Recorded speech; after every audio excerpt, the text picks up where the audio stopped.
Sir, ಇದ್ದೀರಾ ನೀವು? YouTube inspector sir ಇದ್ದೀರಾ ನೀವು?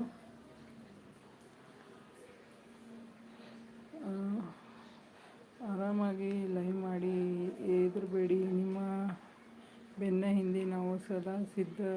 ಏನೇ ತೊಂದರೆ ಇದ್ದರೂ 5 ನಿಮಿಷದಲ್ಲಿ ಉತ್ತಮ ಬೆಂಬಲವಿದೆ. ಹೌದು ಸರ್. ಇವಾಗ ನಮಗೆ ಏನಾದರೂ ಬ್ಯಾಡ್ ಕಮೆಂಟ್ಸ್ ಬಂತು ಅಂದರೆ ನಿಮಗೆ ನಾವು ಯಾವ ರೀತಿ ವಿಷಯ ಮುಟ್ಟಿಸೋದು ಅದನ್ನು ಹೇಳಿ. ಇವಾಗ ಸುಮಾರು ಜನ ಬಂದು ನನ್ನ ಲೈವಲ್ಲಿ ನನಗೆ ಯಾರೂ ಮಾಡಿಲ್ಲ ಹಾಗೆ.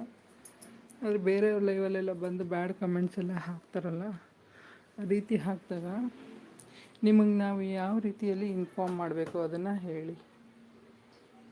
ಯಾಕಂದರೆ ಸುಮಾರು ಜನಕ್ಕೆ ಅದು ಗೊತ್ತಿರಲ್ಲ. ನಾನು ಬೇರೆಯವ್ರ ಲೈವಲ್ಲಿ ಹೋಗಿ